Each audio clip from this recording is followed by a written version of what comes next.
Nous avons choisi ce mois, la sobriété, comme fil conducteur pour échanger, pour discuter et pour voir ce que le Seigneur attend de nous par rapport à ce thème dans nos vies, comment le mettre en pratique, comment se laisser transformer d'abord par la sobriété, ce que nous recevons de Dieu, et comment faire que ce que nous recevons de Dieu irradie autour de nous. Nous recevons de Dieu, l'Esprit de Dieu met en nous beaucoup de choses afin que nous les partagions avec notre environnement. Et c'est pour cela qu'il est dit dans ces conditions aussi que notre lumière luise. J'aime beaucoup cette parole que les enfants ont utilisée au cours d'une retraite, que dans la sobriété, notre lumière luise et que cela se voit. Alors la sobriété a été définie ici comme la modération, comme la réserve, comme avoir de la retenue, la simplicité, la patience. Et quand nous regardons cette définition, nous nous rendons compte que c'est un trait de caractère qui est très perceptible, très visible dans beaucoup de situations. Elle est visible dans notre façon de nous présenter, elle est visible dans notre façon de parler, elle est visible dans notre façon d'agir, dans notre façon de réagir et dans notre façon d'être globalement. Alors nous devons y prêter attention parce que cela est visible. Attention, pourquoi? Pour faire ce que le Seigneur attend de nous. Donc dans la préparation de ce message, je me suis fondé sur un verset de 2 Timothée 4, verset 5, où Paul parlant à Timothée lui dit « Mais toi, sois sobre en toutes choses. » Et là, on s'aperçoit que ça touche tous les domaines de notre vie. Sois sobre en toutes choses. Tout ce que nous faisons doit être couvert par la sobriété. Et en continuant à lire donc ce verset, mon attention a été attirée par « supporte les souffrances ». Fais l'œuvre d'un évangéliste, remplis bien ton ministère, mais supporte les souffrances. C'est ce qui a retenu mon attention et je me suis dit, comment pouvons-nous être sobres dans la gestion de nos souffrances? Et j'aimerais qu'on en parle ce matin. Et j'ai ajouté une deuxième situation, c'est comment pouvons-nous être sobres dans la gestion de notre liberté. Entendons par là de notre vie privée, de notre ego, de notre vie intime. Commençons par la souffrance. La souffrance ou les difficultés. La souffrance et les difficultés sont des domaines dans lesquels nous perdons facilement pied. Dès qu'une difficulté survient, nous essayons de trouver des solutions par nous-mêmes. Et ces solutions peuvent nous entraîner très loin de Dieu et peuvent même entraîner une punition assez sévère de la part de Dieu parce que Dieu n'agrée pas la solution que nous avons trouvée. De la même manière, dans la souffrance, nous pouvons nous laisser envahir et proférer des paroles qui nous rendent pratiquement insupportables. On ne peut même pas nous aider, tellement la complainte nous a envahis, tellement nous parlons, nous nous plaignons, etc., etc. Dans la Bible, nous voyons l'exemple du peuple d'Israël. À la sortie d'Égypte, c'est Exode chapitre 32, dans la tente de Moïse qui était allé à la rencontre de Dieu, il y a comme une impatience, il y a de l'angoisse. Et comment le peuple gère l'angoisse? Voyant que Moïse tardait à descendre la montagne, le peuple, voyant que Moïse tardait à descendre la montagne, s'assembla autour d'Aaron et lui dit « Allons, faisons-nous un Dieu qui marche devant nous, car ce Moïse, cet homme qui nous a fait sortir du pays d'Égypte, nous ne savons pas ce qu'il est devenu. » Et Aaron leur dit, ôtez les anneaux qui sont à vos oreilles, aux oreilles de vos femmes, de vos fils et de vos filles, et apportez-les-moi. Et il se fabrique donc un Dieu. La suite de l'histoire nous apprend tout le courroux de Dieu, tout le courroux de Moïse quand il se rend compte que le peuple a lourdement péché. Et nous lisons au chapitre 34 au verset 34 et 35 d'Exode 32. S'il te plaît, c'est bon? C'est le Seigneur qui parle en disant: va donc conduire le peuple où je t'ai dit. Voici mon ange marchera devant toi, mais au jour de ma vengeance, je les punirai de leurs péchés. Verset 35, l'Éternel frappa le peuple parce qu'il avait fait le veau fabriqué par Aaron. Donc voyez-vous, là où amener les solutions propres que nous nous donnons, par pure impatience, par manque de modération, par manque de sobriété. On ne peut pas dire que le peuple attendait Dieu, c'est attendu à Dieu. Non, le peuple a décidé par lui-même que le temps était venu de trouver une autre voie. Le peuple a manqué de modestie, le peuple a manqué de réserve. Toute la panoplie de la sobriété et ses synonymes sont passés par là. Et voilà ce qui est advenu du peuple. Dans la souffrance, nous avons aussi cette façon d'être envahis. Quand nous regardons le cas typique de la souffrance dans la Bible, qui est le cas de Job, nous voyons Job, après avoir perdu ses enfants, ses biens, ses enfants, Dieu le livre au diable et Job est frappé d'ulcère. Il utilise des tessons de bouteille pour racler sa peau.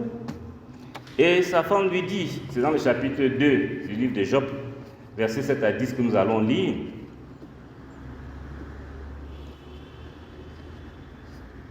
et Satan se retira devant la face de l'Éternel, puis il frappa Job d'un ulcère malin, depuis la plante des pieds jusqu'au sommet de la tête. Et Job prit un tesson de bouteille pour se gratter et s'assit sur la cendre. Sa femme lui dit: tu demeures ferme dans ton intégrité, maudis Dieu et meurs. Maudis Dieu et meurs. Voilà ce que la femme de Job lui conseille dans la souffrance. Elle trouve une solution radicale d'abandon de Dieu. Maudit Dieu, vous vous rendez compte ce que la souffrance peut nous faire faire? Et qu'est-ce que Job lui dit? Tu parles comme une femme insensée. Quoi? Nous recevons de Dieu le bien, nous recevrions de Dieu, et nous ne recevions pas aussi le mal. En tout cela, Job ne pécha point par ses lèvres. Mais cependant, quelques instants après, Job est débordé.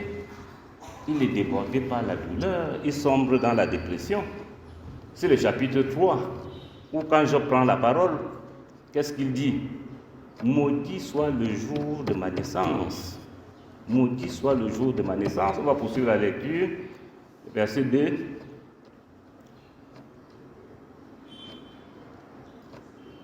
Périsse le jour où je suis né, et la nuit qui dit un enfant mâle est conçu. Ce jour, qu'il se change en ténèbres, que Dieu n'ait point de souci dans le ciel, et que la lumière ne rayonne plus sur lui. Que l'obscurité et l'ombre de la mort s'en emparent, que des nuées établissent leur demeure au-dessus de lui, et que des noirs phénomènes l'épouvantent. Job va continuer comme ça, dans la dépression, jusqu'à la fin de ce chapitre. Nous allons aller au verset 24 à 26. Mes soupirs sont ma nourriture, et mes cris se répandent comme l'eau. Ce que je crains, c'est ce qui m'arrive. Ce que je redoute, c'est ce qui m'atteint. Je n'ai ni tranquillité, ni paix, ni repos, et le trouble s'est emparé de moi. Voilà la situation, voilà l'expression de Job dans la déprime. Mais comment pouvons-nous aider quelqu'un dans cette situation? Quelqu'un qui a autant de charges, quelqu'un qui est autant découragé par la douleur, autant déprimé, qui a passé la mesure. Certainement, Job a passé la mesure dans la complainte. Et heureusement, dans son cas, qui est un cas typique, Dieu enverra ses amis, Eliphaz pour le premier, pour le recentrer un peu, et lui dit: un enfant de Dieu ne parle pas de cette manière. Et retenons que Dieu lui a envoyé quelqu'un et que Job a écouté cette personne. Sinon, la situation est assez difficile. Et nous, aujourd'hui, nous vivons très souvent avec des souffrances ou des malheurs moins que celles de Job. Et nos complaintes sont longues, tellement longues. Nous nous fermons à la communion fraternelle. Nous manquons de modestie. Nous manquons de sobriété dans notre souffrance. Pour peu que vous demandiez à quelqu'un comment ça va parce qu'il est en difficulté, ça va bien? Est-ce que ça peut aller dans ce pays? Vraiment, ce n'est pas possible. Les difficultés que nous vivons, qui sait, je suis de la génération sacrifiée. Et enfin, comment tu peux me demander si ça va? Oh, laisse les circonstances du pays. Parle-moi quand même de ta famille. Ça va quand même? Oh, avec la femme que j'ai là à la maison, vraiment, elle est devenue terrible. Voilà comment il traduit ses difficultés à lui. Sa femme est devenue terrible. Et il dit, et les enfants aussi. Ce n'est pas possible. Surtout les 2 derniers, là, vraiment, on ne dort plus à la maison. Mais ce sont des cas. Ce n'est pas possible, ça. Et au travail, nous sommes venus sur terre accompagner les gens. Nous les voyons passer. Nous ne sommes rien. Vous voyez, cette expression, parce que nous avons des difficultés quelconques, on s'exprime souvent de cette manière. Et quand on s'exprime de cette manière, il n'est pas possible qu'on reçoive de l'aide. Parce que on ne sait même pas ce que nous voulons. Nous manquons de mesure dans notre expression. Nous manquons de concision. Nous manquons de modestie. Nous ne pensons pas aux autres. Nous ne sommes pas les seuls à souffrir. Notre ego a complètement pris le dessus et nous nous retrouvons perdus dans nos difficultés. Alors on peut se demander comment donc faire quand nous souffrons? Comment gérer la souffrance ou la difficulté? Eh bien, je voudrais qu'on partage quelques versets. D'abord le psaume 121, versets 1 et 2, où il est écrit: je lève les yeux vers les montagnes, d'où me viendra le secours. Le secours me viendra de Dieu qui a fait les cieux et la terre. Nous allons partager aussi Jérémie, les lamentations de Jérémie, chapitre 3, verset 26, où il est écrit: il est bon d'attendre en silence le secours de l'Éternel. Et dans l'évangile de Matthieu, au chapitre 11, verset 28, c'est le Seigneur lui-même qui parle et qui dit: venez à moi, vous tous qui êtes fatigués et chargés, et je vous donnerai du repos. Dans la louange, tout à l'heure, on a entendu un frère prier de cette manière: venez à moi, vous tous qui êtes fatigués et chargés, et je vous donnerai du repos. Et Philippiens 4, 6 dit: ne vous inquiétez de rien. Tu peux afficher, s'il te plaît? Mais en toute chose, faites connaître vos besoins à Dieu par des prières et des supplications avec des actions de grâce. On continue. Verset suivant. Et la paix de Dieu qui surpasse toute intelligence gardera vos cœurs et vos pensées en Jésus-Christ. Autour de ces 4 versets, nous voyons quelle est la démarche dans la souffrance. La première, c'est de se tourner vers Dieu, de crier à Dieu. La deuxième, c'est d'attendre le secours de Dieu dans le silence, la circonspection.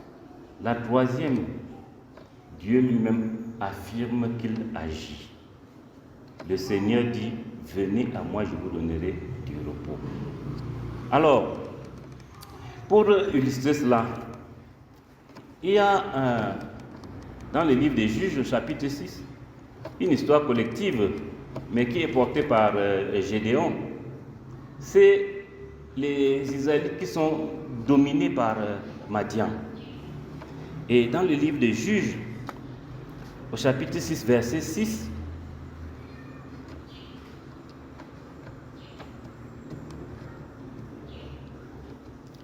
Israël fut très malheureux à cause des Madian. Et les enfants de Madian, les enfants d'Israël crièrent à l'Éternel. Ça, c'est la première étape. Les enfants d'Israël ont crié à l'Éternel. On va passer au verset 12.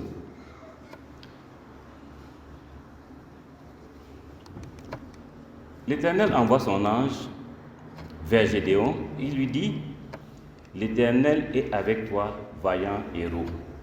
Avant de passer à la suite, Gédéon entre en transaction avec l'envoyé de Dieu. Gédéon parle à Dieu de ses inquiétudes, de ses angoisses, sans les cacher, avec sobriété, avec clarté. Tu peux afficher la suite, s'il te plaît. Gédéon dit, ah mon Seigneur, si l'Éternel est avec nous, pourquoi toutes ces choses sont-elles arrivées? Où sont tous ces prodiges que nos pères nous racontent quand ils disent, l'Éternel ne nous a-t-il pas fait monter hors d'Égypte? Maintenant l'Éternel nous abandonne et nous livre entre les mains de Madian. C'est l'Éternel maintenant qui se tourna vers lui et lui dit, va avec la force que tu as et délivre Israël de la main de Madian. N'est-ce pas moi qui t'envoie? Gédéon continue sa transaction. Je suis le plus petit de ma famille, le plus faible, et ma famille même est très petite. Vraiment, qu'est-ce que tu veux que je fasse? Mais retenons ici la sincérité et la sobriété de l'échange entre Gédéon, l'envoyé du Seigneur, et le Seigneur lui-même. Et par la suite, le Seigneur lui commande de détruire l'autel qui avait été fait à Baal et d'élever un autel en son honneur. Et qu'est-ce que Gédéon fait? Immédiatement mandaté par le Seigneur, Gédéon utilise l'autonomie que Dieu donne à chacun de nous, c'est-à-dire l'intelligence. Gédéon apprécie la situation et se rend compte qu'il y a un danger à aller faire ce travail de jour, n'est-ce pas? Dans le secret, Gédéon va faire le travail de nuit et il va réussir à détruire cet autel de Baal et à monter un autel à la gloire de l'Éternel. Et la suite de l'histoire nous montre que Gédéon a finalement, par obéissance à Dieu, réussi donc à vaincre le peuple de Madian et à libérer Israël. Nous notons donc la transaction que je peux assimiler à la prière. Quand vous êtes en souffrance, quand vous avez appelé Dieu, quand vous priez, dites la vérité. Dites à Dieu quel est votre problème. Que vos complaintes se transfèrent en des besoins compréhensibles. Je suis faible, je n'ai pas d'argent, mon mari me dérange, j'ai perdu mon travail, etc., etc. Il y a des problèmes dans ma famille. On dit la vérité à Dieu. Et après avoir dit la vérité à Dieu, on accepte la solution de Dieu. On l'exécute. Et la victoire est sans tambour ni trompette. J'ai choisi un autre cas qui est un cas particulier. C'est le cas de la veuve dans 1 Roi 17, où Élisée vient vers elle, étant envoyé par Dieu, et lui demande à boire. La veuve lui donne à boire. Il lui demande par la suite à manger. 1 Roi 17 à partir du verset 10, je pense. Alors, la veuve, elle a peur d'être dépouillée de tout ce qu'elle a. Mais elle reconnaît le prophète comme employé de Dieu. Qu'est-ce qu'elle fait? Elle entre en transaction et elle lui dit la vérité. Elle lui dit, l'Éternel, ton Dieu, est vivant. Elle parle à l'envoyé de Dieu et elle lui dit, elle prend Dieu à témoin. Je n'ai rien de cuit, je n'ai qu'une poignée de farine dans un pot, un peu d'huile dans une cruche. Et voici, je ramasse 2 morceaux de bois, puis je rentrerai chez moi, je préparerai cela pour moi, pour mon fils. Nous mangerons et après quoi nous mourrons. Elle exprime, je n'aurai plus rien après ce repas. Ne nous disons pas ce que je trouve ça très très sobre et très très direct, très très mesuré. Elle dit, la vérité, bien que la situation soit extrême. Quand elle dit après quoi nous mourrons, c'est extrême, mais on peut être sobre même dans l'extrémité. Rappelons-nous d'Étienne. Quand Étienne est lapidé, il ne voit même pas sa douleur. Il dit à Dieu, je me laisse aller entre tes mains. Ce que Étienne est en train de voir, c'est qu'il est en train d'aller vers Dieu et la souffrance n'a pas d'effet sur lui. Pour revenir à notre histoire, le prophète intervient et lui dit de ne pas avoir peur. Et il lui donne une solution. Rentre, ne crains point, rentre, fais comme tu as dit. Seulement prépare-moi d'abord avec cela un petit gâteau, tu me l'apporteras et tu feras ensuite pour toi et ton fils. Car ainsi parle l'Éternel, le Dieu d'Israël, la farine qui est dans le pot ne manquera point, et l'huile qui est dans la cruche ne diminuera point jusqu'au jour où l'Éternel fera tomber de la pluie sur la face du sol. On continue. Elle alla, elle fit selon la parole d'Élie, et pendant longtemps, elle eut de quoi manger. Après la transaction, elle est ouverte à l'envoyé de Dieu et elle croit ce qui lui est dû comme solution. On lui dit, voilà, fais à manger, donne-moi d'abord. Et après le reste, on verra. Et Dieu va multiplier. La veuve se soumet à la solution de Dieu. La veuve se soumet à la parole de Dieu. Et le résultat est là. Le résultat est là. Elle n'a plus faim jusqu'à ce qu'elle puisse se cultiver, etc., etc. J'ai pris ces deux exemples pour que nous voyions bien la logique de ce qu'on peut appeler la sobriété dans la souffrance. La première condition, c'est de rester en Dieu. De rester en Dieu. Nous ne savons pas d'où vient la souffrance. Il ne nous revient pas d'en définir l'origine. Nous parlons à Dieu de ce que nous vivons. Et Dieu nous envoie quelqu'un que nous recevons. Nous parlons, nous prions, nous pouvons aller directement à Dieu, prier, et nous faisons par la suite ce que l'envoyé de Dieu nous demande de faire. Alors, dans le cadre contemporain, il faut se dire que les frères et sœurs en Christ, dans la souffrance, peuvent être ces personnes-là que Dieu a envoyées et être ouverts à leurs conseils, être ouverts à leur secours et même demander leur secours. Demander leur secours. Et à ce moment-là, vous recevez l'aide. Vous vous rendez donc compte que l'institution divine qui est l'église locale peut être une solution pour vous. Le pasteur peut être une solution pour vous, pas la personne qu'on rejette. Le frère ou la sœur peut être une solution. Bon, il peut vous manquer un peu d'argent et puis quelqu'un dans l'église vous aide à traverser la fin du mois. Vous pouvez avoir des querelles dans votre ménage et puis une maman vient apporter la paix.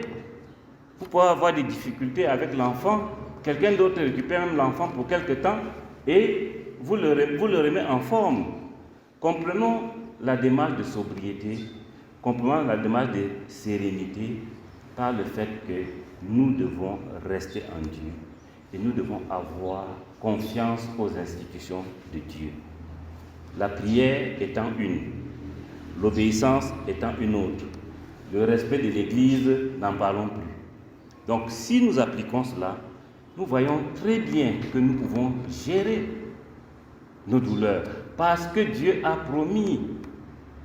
Et je leur ai dit encore, venez à moi, vous qui êtes fatigués et chargés, et je vous donnerai du repos.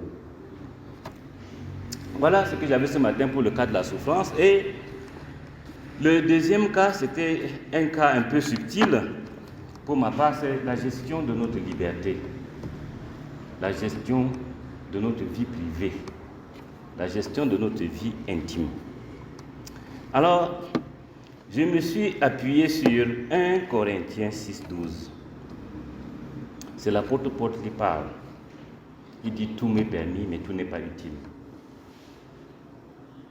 Tout m'est permis, mais je ne me laisserai pas asservir par quoi que ce soit. À la lecture de ce verset, moi, j'ai l'habitude d'en rire. Parce que c'est le verset, je le respecte beaucoup parce que c'est le verset qui, pour moi, montre que Dieu existe. Parce que sans Dieu, nous ne pouvons rien. Dès que nous nous écartons, nous lisons le verset, on croit avoir compris, mais les situations de la vie nous embarquent facilement. À la moindre séduction, nous sommes emportés. À la moindre compromission, nous sommes emportés. Et quand nous sommes emportés, c'est là où je voulais en venir, et quand nous sommes emportés, la première tendance, c'est quoi? C'est de nous replier sur nous-mêmes, de nous cacher de Dieu.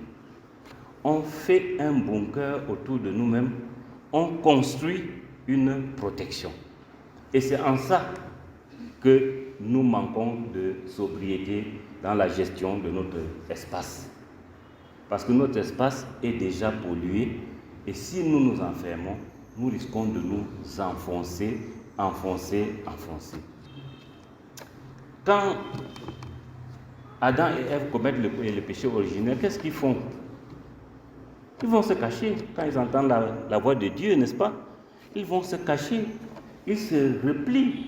La gestion de la liberté commence à être mauvaise. Caïn qui venait de faire un sacrifice à Dieu par jalousie, parce qu'il s'est laissé asservir par la jalousie, il tue son frère. Et la conséquence, c'est quoi? Il repousse Dieu. Suis-je gardien de mon frère? Voilà sa réponse. Quand le Seigneur lui demande, Caïn, où est ton frère? Il repousse Dieu. David, qui s'est laissé séduire par la femme, Dieu dit, qu'est-ce qu'il fait? Il prend la femme et il se replie, il veut cacher son péché. Et dans cela, il va jusqu'à tuer. Il va jusqu'à tuer. Comme cela reste secret. Ça reste en lui. Ce n'est pas normal. Parce que nous devons nous ouvrir aux frères et sœurs. Nous devons veiller les uns sur les autres. Nous devons nous exhorter les uns les autres. Cet espace est très difficile. Pourquoi? Parce que notre ego se développe et nous oublions encore une fois que notre salut peut être dans l'intervention d'un frère ou d'une sœur pour nous sortir de la situation du péché. Nous manquons de sobriété, de mesure dans la protection de notre vie privée. Nous sommes dans la difficulté. Un frère ou le pasteur vient à nous, oh, ça ne te regarde pas, c'est ma vie. N'entre pas là-dedans. Je viens à l'église pour écouter la prédication, après je rentre moi chez moi. Vos choses que vous faites après là, ça ne s'applique pas à moi. Voilà comment nous cachons notre péché. Et j'ai entendu quelqu'un dire que les gens comme ça ont du caractère. Non, c'est un mauvais caractère. C'est un manque de sobriété. On est en train de s'enfoncer. L'orgueil va nous tuer. Il est en train de nous détruire. Nous sommes dans une mauvaise vie. Peut-être nous sommes dans une mauvaise relation. Nous sommes dans une circonstance où on a besoin du secours de Dieu. Et quel est le choix que nous faisons? C'est de fermer. On ferme la porte. On devient faible. On devient malheureux. Et je vais vous dire, je soulève cet aspect parce que ma présence devant vous aujourd'hui est liée à une histoire comme ça de mauvaise gestion de l'espace de liberté. Je suis avec vous ce matin, je parle au nom du Seigneur parce que jeudi, il y a eu la réunion des anciens, élargie au diacre. Et quand la réunion s'est achevée, le pasteur a lancé, n'oublions pas le programme de prédication, c'est Franklin qui prêche le dimanche. Alors, j'ai dit, non, je ne prêche pas. Je ne suis pas prêt. Il y a eu un silence entre les anciens. Et puis l'un des anciens a dit, Mais pourquoi? Alors, il fallait répondre. Pendant que j'essayais de bredouiller une réponse, je cherchais aussi du regard le secours dans la salle. Et en promenant mon regard, je vous assure, j'ai vu un des anciens qui était dépité par mon attitude, qui était complètement abattu. Et je me suis demandé relativement à notre thème du jour, est-ce que j'ai été mesuré dans ma réponse? La réponse était non. Est-ce que je suis un chrétien? La réponse est oui. Est-ce que je suis en présence des frères et sœurs en Christ? Oui. Est-ce qu'ils ont le droit de me donner du travail? La réponse est oui. Toutes les réponses étaient oui, sauf mon attitude qui manquait de sobriété. Et alors, face à ça, cela m'a vraiment interpellé. Je n'ai rien dit, la réunion s'est terminée tranquillement, mais avant d'arriver à la maison, j'ai envoyé un message pour dire « Ok, dimanche, je vais prêcher ». Je parle de jeudi, 2 jours avant. Et donc, je décide donc de prêcher et je rentre chez moi, j'arrive chez moi et je commence à raconter à ma femme. Elle dit, ah, vraiment, c'est terrible. Je suis arrivé au concert d'anciens aujourd'hui et on m'a demandé de prêcher. J'ai dit non. Elle ne m'a pas laissé continuer. Elle a répondu comme l'ancien qui a intervenu. Elle a dit, et pourquoi? J'ai dit, ah, même ici on me demande et pourquoi. Ça veut dire que vraiment la ligne, c'est de rentrer dans la sobriété que Dieu demande dans la gestion de ce que nous croyons être notre espace personnel et travailler. Nous exhorter les uns les autres, c'est une réalité. Qu'est-ce que le Seigneur nous dit dans le psaume 133?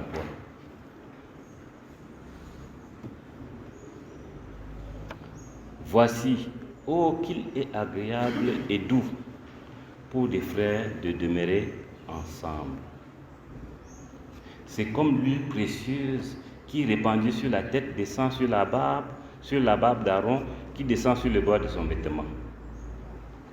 C'est comme la rosée de l'Hermon qui descend sur les montagnes de Sion, car c'est là que l'Éternel envoie la bénédiction, la vie pour l'éternité. On va s'arrêter là. Voyez-vous à quoi mène la communion fraternelle? Ça mène à la bénédiction de Dieu. Et pour revenir à l'histoire de David, qui est allé jusqu'au meurtre, comment David s'en sort? Comment David fait pour s'en sortir? Le Seigneur, notre Dieu, lui envoie un prophète qu'on appelle Nathan. Nathan va voir David. David accueille Nathan. David ne se ferme pas. C'est vrai que le prophète a été très subtil dans son approche. Il lui a raconté une histoire similaire à la sienne. Et David a donné la sentence. Le prophète lui dit, cet homme c'est toi. C'est là où David se rend compte de la gravité.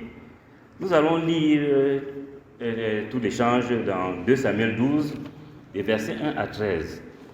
L'Éternel envoya Nathan vers David.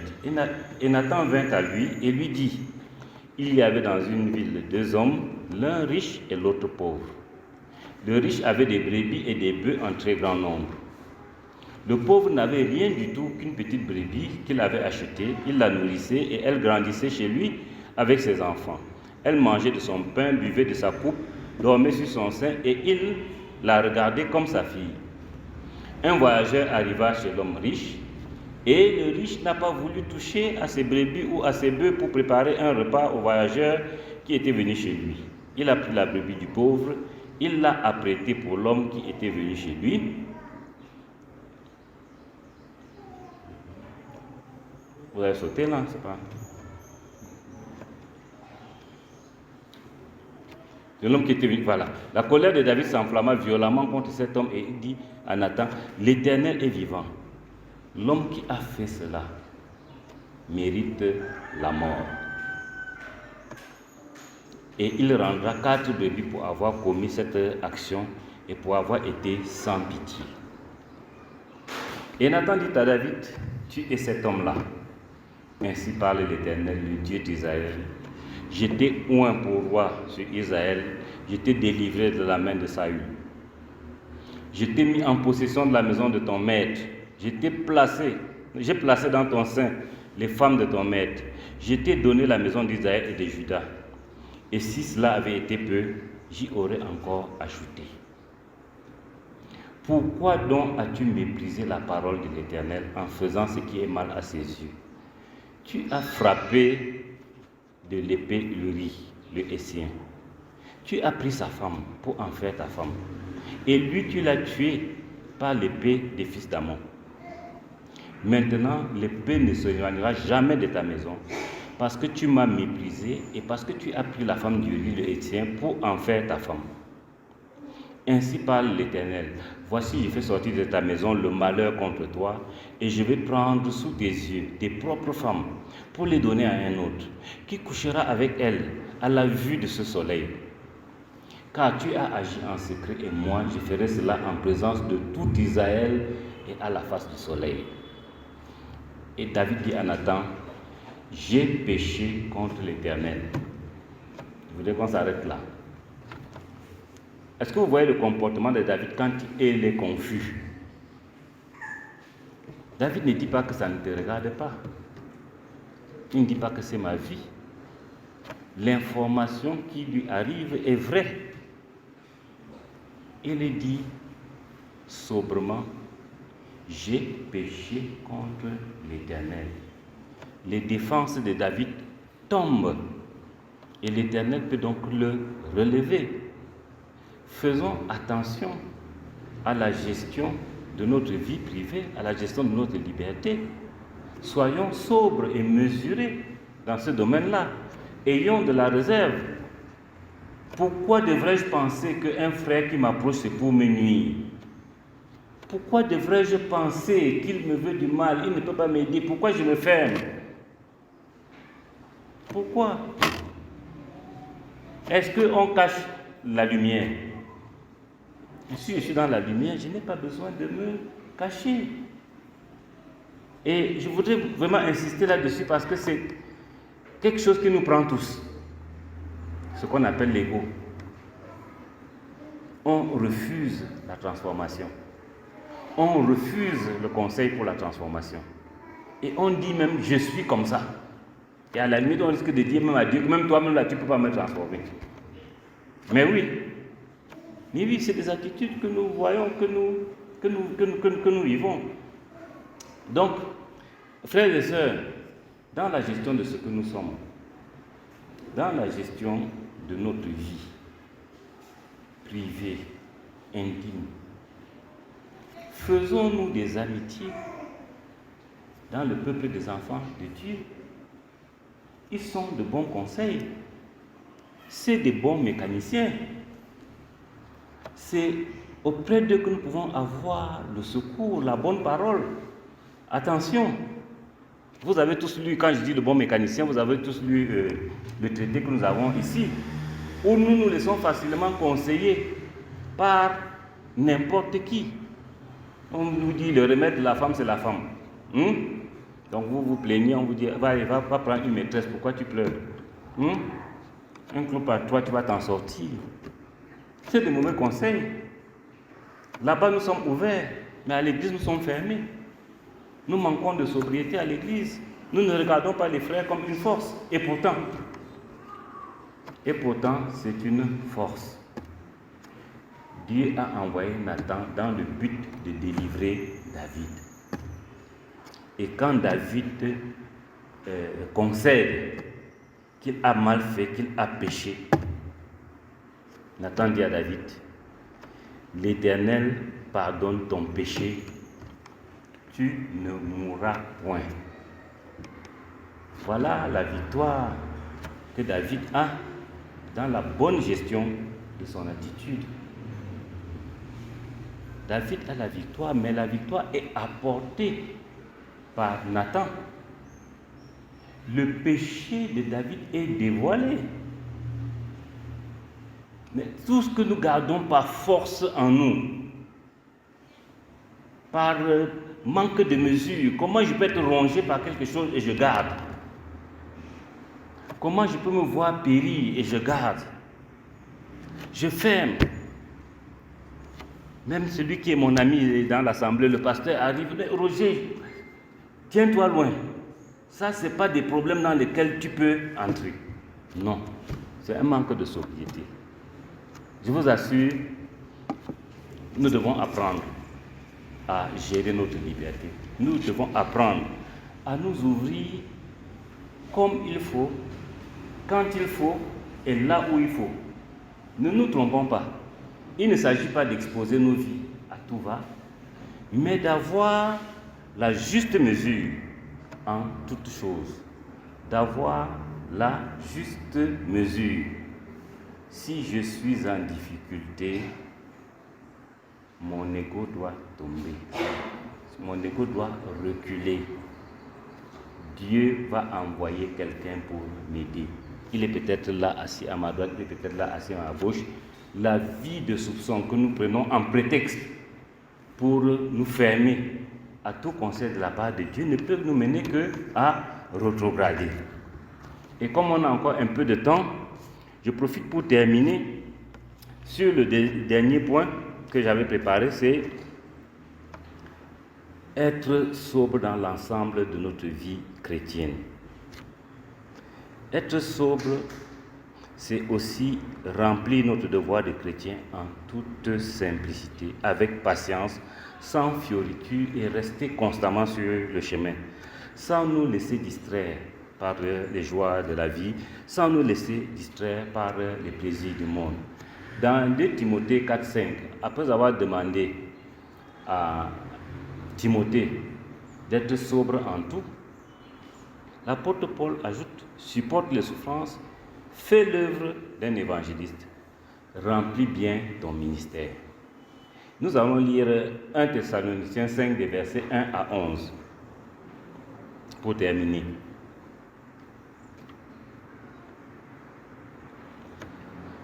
Pour ce qui est des temps et des moments, vous n'avez pas besoin, frères, qu'on vous écrive. Car vous savez bien vous-même que le jour du Seigneur viendra comme un voleur dans la nuit. Quand les hommes diront paix et sûreté, alors une ruine soudaine les surprendra. Comme les douleurs de l'enfantement surprennent la femme enceinte, et ils n'échapperont point.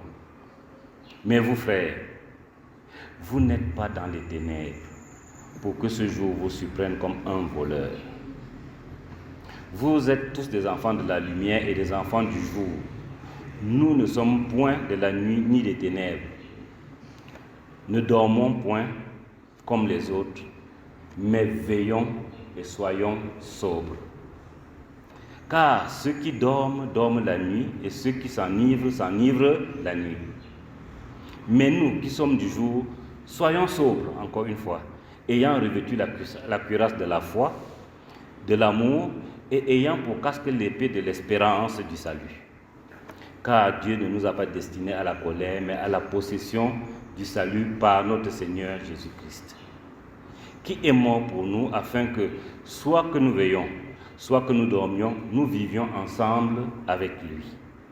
C'est pourquoi, exhortez-vous réciproquement, édifiez-vous les uns les autres, comme en réalité vous le faites. Voilà ce que j'avais préparé pour qu'on partage ce matin au sujet de la sobriété. Que le nom de l'Éternel soit béni et que sa parole nous transforme. Amen. Amen.